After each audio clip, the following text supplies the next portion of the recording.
Halo semuanya, saya Febrianti Tambunan, mahasiswi Fakultas Ekonomi dan Bisnis Universitas Mercu Buana. Di video kali ini, saya akan menjelaskan tentang industrialisasi dan perekonomian Indonesia dalam era globalisasi. Sebelumnya, apakah kalian tahu arti dari industrialisasi?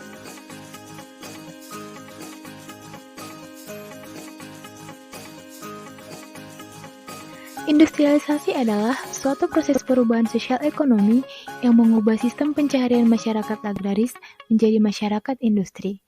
Industrialisasi juga bisa diartikan sebagai suatu keadaan di mana masyarakat berfokus pada ekonomi yang meliputi pekerjaan yang semakin beragam atau spesialisasi, gaji, dan penghasilan yang semakin tinggi.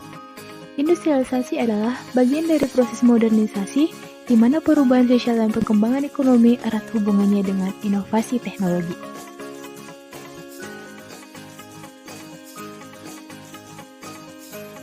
Faktor-faktor pembangkit industri Indonesia yang pertama, struktur organisasi, yaitu dilakukannya inovasi dalam jaringan institusi pemerintah dan swasta yang melakukan impor sebagai pihak yang membawa, mengubah, mengembangkan, dan memperluas teknologi. Yang kedua, ideologi, perlunya sikap dalam menentukan pilihan untuk mengembangkan suatu teknologi, apakah menganut tekno-nasionalisme, tekno-globalisme, atau tekno-hibrid. Yang ketiga, kepemimpinan, pemimpin dan elit politik Indonesia harus tegas dan cermat dalam mengambil keputusan. Menurut Menteri Perindustrian Agus Gumiwang Kartasasmita, industri tekstil dan pakaian jadi menunjukkan kinerja yang gemilang sepanjang tahun 2019 dengan mencatat pertumbuhan sebesar 15,35%. Capaian tersebut menunjukkan perkembangan yang terus membaik di tengah tekanan kondisi ekonomi global. Pertumbuhan signifikan di sektor industri tekstil dan pakaian jadi ditopang oleh meningkatnya produksi pakaian di sentra-sentra industri. Menteri Perindustrian juga mengungkapkan sektor industri tekstil dan produk tekstil juga mencatat nilai ekspor sepanjang tahun 2019 yang mencatat 12,9 miliar US dollar. Sebagai salah satu sektor padat karya, sektor tersebut telah menyerap tenaga kerja sebanyak 3,73 juta orang. Sektor industri non-migas lainnya yang juga tumbuh optimal pada 2019 adalah industri kertas dan barang dari kertas, percetakan, dan reproduksi media rekaman sebesar 8,86% yang sejalan dengan meningkatnya permintaan luar negeri.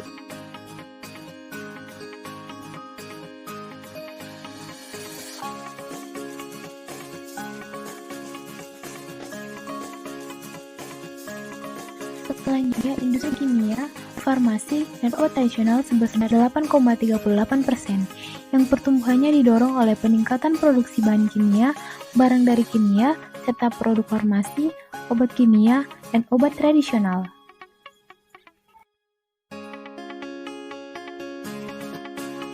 Kemudian industri furnitur mencapai 8,35% yang dipengaruhi peningkatan permintaan luar negeri sehingga mendorong tumbuhnya ekspor.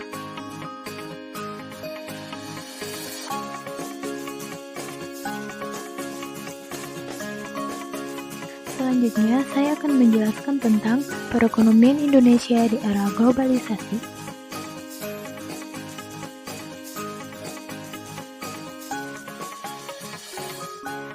Globalisasi adalah suatu integrasi internasional yang terjadi karena pertukaran pandangan dunia. Fenomena ini melibatkan integrasi ekonomi, budaya, kebijakan pemerintah, teknologi, ilmu pengetahuan, dan gerakan politik di seluruh dunia. Ini merupakan faktor utama dalam globalisasi yang semakin mendorong saling ketergantungan aktivitas ekonomi dan budaya. Sepanjang tahun 2019, tahun ini Indonesia mengalami tantangan baik yang bersumber dari eksternal maupun internal. Dari eksternal, sejumlah faktor itu berdampak pada ekonomi Indonesia tahun 2019, seperti eskalasi perang dagang Amerika Serikat dengan Tiongkok, penurunan permintaan, serta stagnasi harga komoditas dunia. Brexit, ketegangan, dan konflik politik di sejumlah kawasan, dan krisis ekonomi sejumlah negara Amerika Serikat. Meski ekonomi Indonesia dihadapkan dengan sejumlah tantangan tersebut, pertumbuhan ekonomi diperkirakan akan ada di angka 5%. Rilis BPS menunjukkan bahwa pada kuartal 3, ekonomi Indonesia tumbuh sebesar 5,02%. Dan secara akumulatif, Januari sampai September, ekonomi tumbuh 5,04%.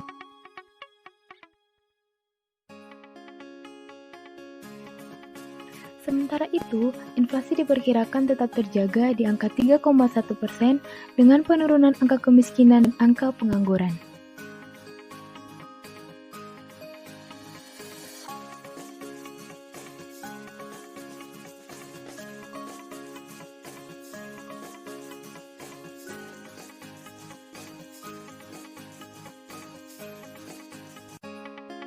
Konsumsi rumah tangga hanya mencapai 5,01%.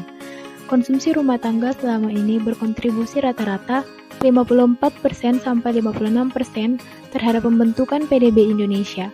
Selain itu, kinerja ekspor dan impor perlu diwaspadai seiring dengan perlambatan aktivitas manufaktur di tanah air.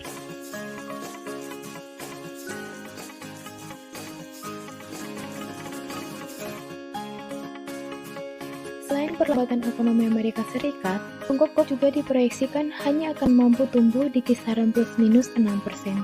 Perlambatan ekonomi Tiongkok tentu akan berdampak pada negara yang memiliki hubungan perdagangan dan investasi, termasuk Indonesia. Melambatnya pertumbuhan ekonomi Tiongkok akan berdampak pada menurunnya aktivitas manufaktur, yang menurunkan juga permintaan akan produk input yang diimpor produsen Tiongkok dari negara lain, termasuk Indonesia.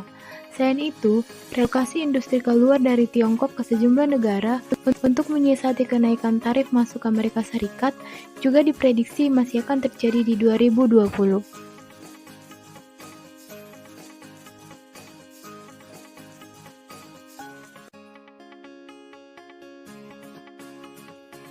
Risiko adanya resesi global masih sangat terbuka.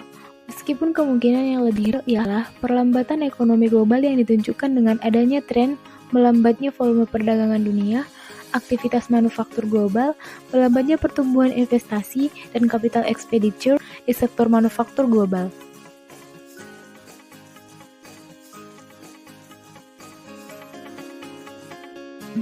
Sekian penjelasan dari saya, semoga bermanfaat bagi kita semua. Sampai jumpa di video selanjutnya ya.